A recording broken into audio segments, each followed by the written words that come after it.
ये कहना चाह रहे हैं कि भाई अगर पुलिस वाले फौजी के साथ मारपीट कर रहे हैं तो क्या फौजी भी पुलिस वालों को मारपीट कर सकता है क्या? तो सबसे पहली चीज कि पहला क्वेश्चन इनका है, एक ही क्वेश्चन में 3-4 क्वेश्चन है कि भाई पुलिस फौजियों को हमेशा टारगेट करती है। तो ऐसा कुछ नहीं है, पुलिस फौजियों को टारगेट नहीं करती है। इसका जवाब मैं देता हूं कि कोई ना कोई पर्सनल रीजन होता है तभी कोई पुलिस है ना फौजी को टारगेट करती है।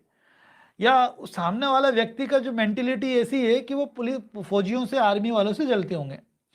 तो कुल मिलाकर के ये भी रीजन हो सकता है, लेकिन आमतौर पर पर्सनल रीजन होता है तभी किसी व्यक्ति को टारगेट किया जाता है, ये मेरा मानना है। पहली चीज। दूसरी चीज कि जब छुट्टी पे आता है या किसी न किसी बहाने उसके साथ मारपीट कर लेते हैं या फंसाने की कोशिश करते हैं, तो चलो ठीक है, ये भी मान ली, वो भी वही बात आएगी कि या तो वो ईर्ष्या रखता है फौजियों से या फिर वो कोई पर्सनल रीजन रखता है।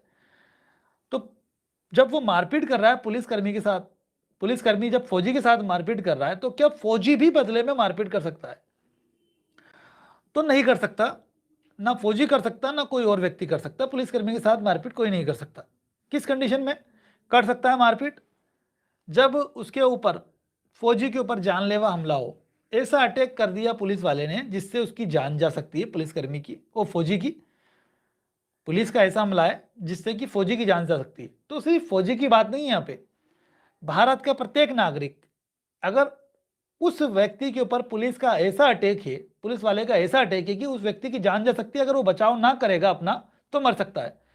बचाव नहीं करना उसकी परिणाम उसकी मृत्यु हो सकती है। तो उसको यहाँ राइट मिल जाता है, राइट टू प्राइवेट डिफेंस, कि 100 आईपीसी के अंदर कंडीशन बताई गई है, 99 के अंदर कंडीशन बताई गई है। 100 आईपीसी में 7 कंडीशन है जिसमें आप किसी व्यक्ति की जान भी ले सकते हैं, और 99 आईपीसी के अंदर कंडीशन बताई गई कि कब लोक सेवक के ऊपर भी आप हाथ उठा सकते हैं। तो पब्लिक सर्वेंट है, लोक सेवक है ये पुलिसकर्मी, जब ये किसी व्यक्ति के ऊपर जानलेवा हमला कर रहा है तब एक अटैक किया जा सकता है, डिफेंस किया जा सकता है, यानी पुलिस वाला फौजी जो है, पुलिस वाले के साथ फौजी मारपीट कर सकता है, पहला।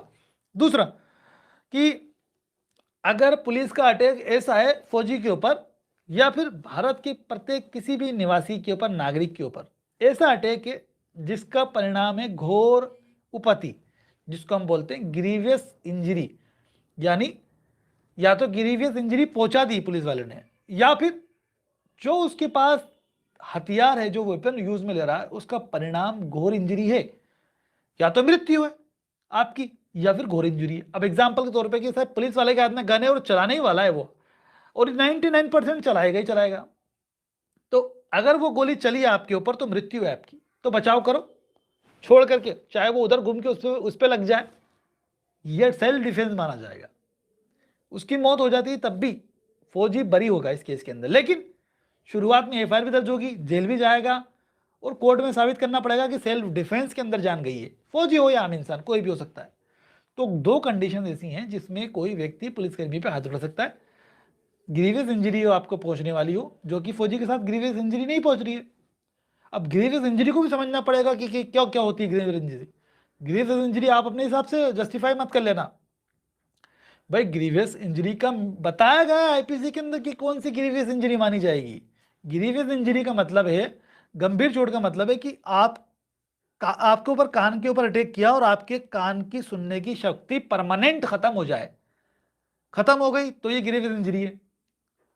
आंख परमानेंट खत्म हो गई तो भी ये भी ग्रीवियस इंजरी है। चेहरा परमानेंट बिगड़ गया तो ये ग्रीवियस इंजरी है। चेहरा, सर परमानेंट बिगड़ गया तो ग्रीवियस इंजरी है। जोड़, जॉइंट डिसलोकेट हो गए तो परमानेंट इंजरी है। आपका मेन पॉइंट, प्राइवेट पार्ट पे ऐसी वार किया कि आप नामर्द हो जाए, नपुंसक हो जाए, तो ये ग्रीवियस इंजरी है।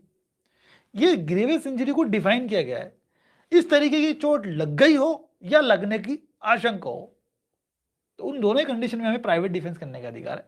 सिंपल चोट मारी, डंडा मारा, वो मारपीट करके, थप्पड़ मार करके पटक दिया, घसीट दिया, ये सिंपल इंजरी है, ये ग्रीवियस इंजरी में नहीं आएगी। तो पहले अपन ने डिस्कस कर लिया टॉपिक को ज़्यादा लंबा। अब बात आती है कि अगर कोई भी पुलिसकर्मी, सवाल तो साहब ने फौजी परिवार पर पूछा है, लेकिन हम बात करेंगे फौजी के साथ साथ प्रत्येक भारत का निवासी, कि कोई भी पुलिसकर्मी गलत रूप से झूठे केस में फंसाता है या जबरदस्ती किसी के साथ मारपीट कर रहा है, चाहे वो फौजी हो या आम इंसान हो।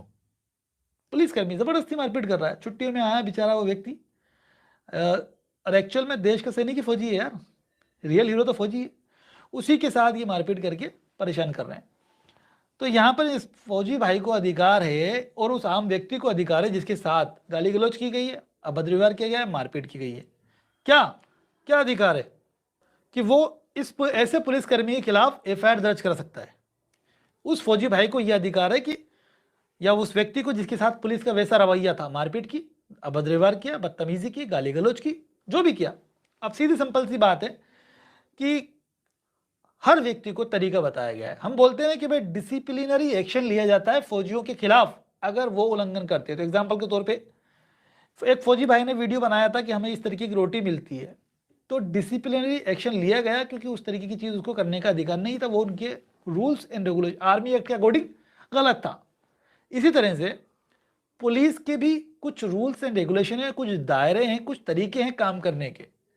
तो 166 आईपीसी के अंदर ये बताया गया है और 166 एआईपीसी के अंदर ये बताया गया है, दोनों धाराएं ऐसी हैं जिसमें ये बताया गया है कि भाई किसी व्यक्ति जो लोक सेवक है उसको अपना वर्क जो है किस तरह से करना है। मतलब पब्लिक प्रोसिक्यूटर बोलिए मैं, लोक सर्वेंट, पब्लिक सर्वेंट, यानी उसको किस तरह से अपना कार्य करना है। तो वो ढंग बताया गया है, हर एक व्यक्ति को ढंग बताया गया है कि भाई अगर कहीं किसी जगह पे कोई अपराध हो रहा है तो अपराधी को पकड़ना है।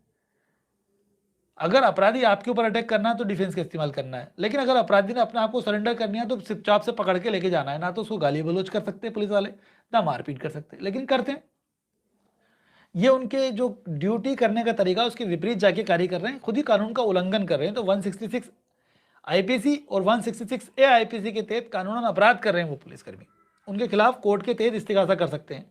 अब मारपीट करिए तो अलग धारा जुड़ जाएगी, बदतमीजी या अभद्र व्यवहार किया है तो अलग धारा जुड़ जाएगी।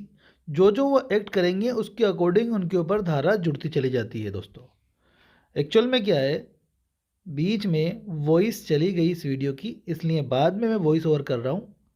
अगर वो आपके साथ मारपीट करते हैं तो उसके अकॉर्डिंग धारा जुड़ जाएगी, गाली गलौज करते हैं तो उसके अकॉर्डिंग धारा जुड़ जाएगी, अगर आपको धमकी देते हैं चाहे मारपीट करने की या जान से मारने की धमकी या झूठे केस में फंसाने की धमकी, तो उसके अकॉर्डिंग धारा 506 आईपीसी जुड़ जाएगी।